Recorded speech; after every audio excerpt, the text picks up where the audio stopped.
ಏನಕ್ಕೆ ಹಣೆ ಕುಂಕುಮ ಇಡಬೇಕು ಅಂತ ನಮ್ಮ ಪೂರ್ವಿಕರು ಹೇಳ್ತಾರಂದ್ರೆ, ದೇವಿ ಭಾಗವತದಲ್ಲಿ ವ್ಯಾಸರು ಬರೀತಾರೆ, ಶುಂಭ ನಿಶುಂಭ ಎಂಬ ಇಬ್ಬರು ರಾಕ್ಷಸರು ಜಗನ್ಮಾತೆಯನ್ನ ಕೆಟ್ಟ ದೃಷ್ಟಿಯಿಂದ ನೋಡಿದಂತ ಸಂದರ್ಭದಲ್ಲಿ ಜಗನ್ಮಾತೆ ಶುಂಭ ನಿಶುಂಭ ಎಂಬ ರಾಕ್ಷಸರ ಮರ್ದನವನ್ನ ಮಾಡಿ ಅವರ ರಕ್ತದ ಕಣದೆ ಅವರ ರಕ್ತವನ್ನು ತಗೊಂಡು ತನ್ನ ಹಣೆಗಿಟ್ಕೊಂತಾಳಂತೆ.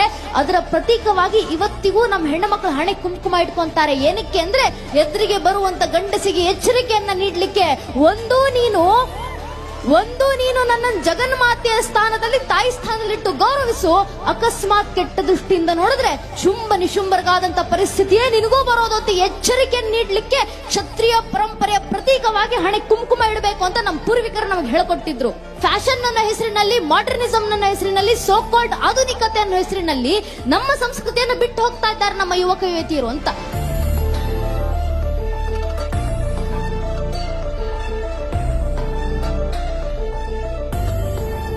ನಮ್ಮ ಮನೇಲಿ ನಾವೇ ನೋಡಿದ್ರೆ ನಮ್ಗೆ ಗೊತ್ತಾಗುತ್ತೆ. ಮನೆಯಲ್ಲಿ ವಯಸ್ಸಾದಂತ ಅಜ್ಜಿ ಅಂದಿರಿದ್ರೆ ಅವರ ಹಣೆ ಮೇಲಿರುವಂತ ಕುಂಕುಮವನ್ನು ಒಮ್ಮೆ ಗಮನಿಸಿ ನೋಡಿ. ಅದೇ ಮನೆಯಲ್ಲಿ ಯುವತಿಯರಿದ್ರೆ ಅವರ ಹಣೆನಲ್ಲಿರುವಂತ ಬೊಟ್ಟನ್ನ ಗಮನಿಸಿ ನೋಡಿ. ಹಿರಿಯರಾದ್ರೆ ಅವರ ಹಣೆನಲ್ಲಿ ಗುಂಡಾಗಿ ಒಂದು ಕುಂಕುಮವನ್ನ ಇಡುತ್ತಾರೆ, ದೊಡ್ಡದಾಗಿ ಕಾಣಿಸುತ್ತೆ ಯಾರಿಗಾದ್ರೂ. ಆದ್ರೆ ಈಗಿನ ಯುವತಿಯರು ಕುಂಕುಮ ಇಡ್ತಾರೆ ಒಂದು ಬಿಂದಿ ಅಷ್ಟೇ. ಎದುರಿಗಿರೋರು ಕಾಣಿಸುತ್ತೋ ಇಲ್ವೋ ಬೇಕಾಗಿಲ್ಲ, ಇಡಬೇಕು